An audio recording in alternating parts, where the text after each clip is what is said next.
Assalamualaikum warahmatullahi wabarakatuh. Waalaikumsalam warahmatullahi wabarakatuh. Kalau boleh tahu dengan saudara siapa saya berbicara? Dengan saudara Sylvia, Kalau boleh tahu angkatan berapa ya? angkatan 21, Prodi? pendidikan matematika. Bagaimana kabarnya hari ini? Baik. Alhamdulillah. Kalau boleh tahu apa yang bisa saya bantu? Sejujurnya saya ini sedang mempunyai masalah yang cukup mengganggu di pikiran saya. Kamu menyampaikan bahwa sedang menghadapi masalah yang cukup mengganggu pikiranmu. Jika kamu tidak keberatan, cobalah untuk menceritakan permasalahan itu kepada saya. Sejujurnya saya bingung. Saya bingung harus menceritakan permasalahan ini dari mana. Karena permasalahan ini sudah berlangsung selama beberapa hari. Masalah tersebut sudah berlangsung selama beberapa hari, pasti kamu merasa sangat tidak nyaman. Iya benar, memang itu yang saya rasakan hingga saat ini. Saya bisa mengerti bagaimana perasaanmu, oleh sebab itu, cobalah kamu ceritakan pada saya apa yang menjadi persoalannya. Jadi begini, saya merasa kesulitan dalam belajar. Akhir-akhir ini saya sangat sulit berkonsentrasi saat belajar, bahkan minggu yang lalu nilai mata kuliah saya jelek. Lalu bagaimana? Saya benar-benar merasa bingung.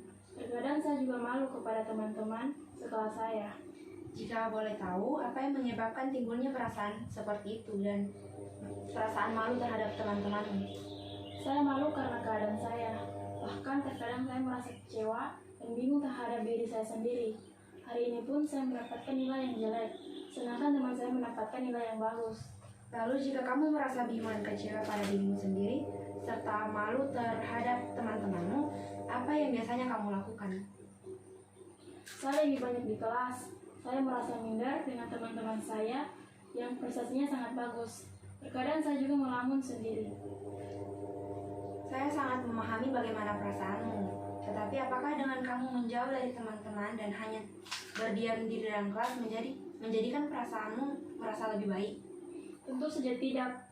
Saya merasa takut jika saya tidak dapat mengimbangi kepintaran teman-teman saya. Dan saya juga takut jika tidak dapat mengikuti materi perkuliahan dengan baik.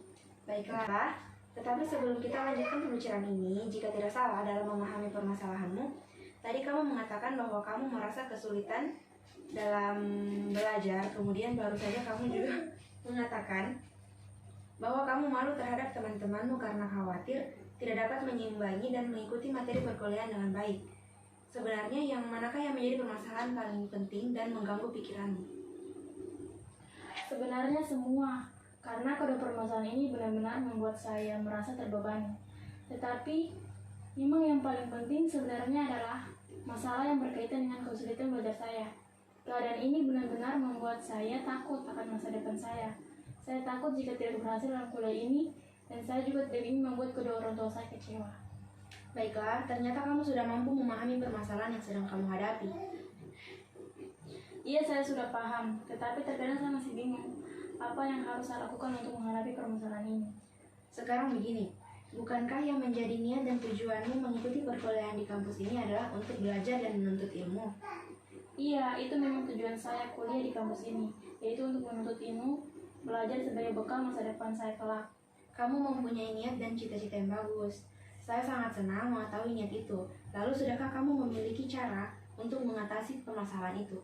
Saya benar-benar masih bingung, oleh sebab itulah saya meminta bantuan untuk dapat menyelesaikan permasalahan ini.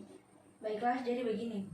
Saya dapat memahami bahwa keadaan yang seperti ini bukanlah hal yang mudah untuk dijalani. Akan tetapi, sesungguhnya kamu tidak perlu merasa malu dengan keadaan saat ini. Kamu harus tetap semangat dalam memperbaiki cara belajarmu. Kenapa begitu? Cobalah sekarang kamu pikirkan dan renungkan hal ini bersama-sama.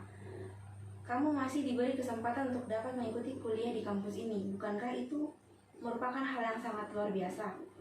Tidak semua orang memiliki kesempatan itu. Kesempatan untuk menempuh pendidikan lanjutan. Banyak anak-anak di luar sana ingin meneruskan pendidikan mereka ke perguruan tinggi, tetapi gagal disebabkan oleh banyak faktor yang menjadi penyebabnya. Tetapi tidak demikian halnya denganmu. Kamu masih dapat kuliah dengan lancar sampai saat ini, bukan begitu? Iya, apa yang kamu sampaikan ini memang benar. Saya yakin jika kamu berusaha semaksimal mungkin, kamu akan dapat mencapai tujuanmu dan mewujudkan cita-citamu. Jangan merasa malu dengan temanmu. Kamu pasti bisa memperbaiki prestasimu. Teruslah belajar dan biasakan untuk menyesuaikan diri dengan lingkungan agar kamu dapat berkonsentrasi dengan baik saat kamu belajar. Serta mintalah dukungan pada kedua orang tua untuk tidak menyalakan TV saat kamu belajar bila memang itu menjadi salah satu faktor yang membuat kamu tidak dapat belajar secara maksimal. Iya, mulai saat ini saya akan melakukan seperti yang kamu katakan. Tapi bagaimana saya harus menghilangkan rasa malu saya dan bergaul dengan teman-teman saya? Saya rasa tidak akan ada masalah yang berarti, karena segala sesuatu tergantung pada diri kita sendiri. Jika kita mampu membawa diri kita dengan baik, maka semua orang pun akan menerima kehadiran kita dengan baik. Cobalah untuk membuka diri dengan bergaul kepada teman-temanmu dan bergabung dengan teman-temanmu. Jangan menarik diri dari mereka, karena dengan kamu menghindari itu tidak akan menyelesaikan masalah. Baik, saya akan mencoba untuk melaksanakan yang baik dari saran yang telah diberikan, meskipun mungkin saya butuh waktu yang cukup lama. Iya, memang segala sesuatu tidak ada yang instan, semua butuh proses. Lakukan secara bertahap serta pelan-pelan untuk memperoleh hasil yang maksimal. Iya, sekarang saya sudah paham dan mengerti apa yang harus saya lakukan. Memang harus begitu, cobalah rubah cara belajarmu agar setiap belajar dapat memperoleh hasil yang baik. Cobalah mulai besok lakukan belajar di pagi hari setelah menunaikan ibadah sholat subuh. Karena udara dan suasana di pagi hari sangat sejuk dan tenang, itu akan sangat berpengaruh pada proses belajar, karena di saat pagi, pikiran kita masih fresh dan tidak terbebani oleh hal-hal lain. Iya, mulai besok pagi saya akan mencoba saran darimu. Yakinkan dirimu pasti akan bisa berhasil dan dapat meningkatkan prestasimu kembali, karena setiap manusia pasti akan mengalami suatu masalah. Tetapi jangan jadikan masalah itu sebagai kemindaran tapi jadikanlah suatu cambuk untuk terus maju dan menjadi lebih baik lagi. Iya, memang benar yang kamu katakan. Saya benar-benar sudah mengerti bahwa saya harus menerima semua dengan ikhlas dan terus belajar agar dapat menggapai cita-cita saya. Syukurlah, kamu sekarang sudah tahu apa yang harus kamu lakukan. Sekarang, bagaimana perasaanmu setelah menyampaikan semua permasalahanmu kepada saya? Terima kasih, sekarang saya sudah merasa lega dan lebih tenang. Dengan saya bercerita kepada Anda, beban saya menjadi berkurang. Apakah ada lagi yang ingin kamu sampaikan? Saya rasa tidak. Terima kasih banyak atas nasihat dan atas waktu yang diberikan kepada saya. Saya mohon pamit dulu. Baiklah, sama-sama.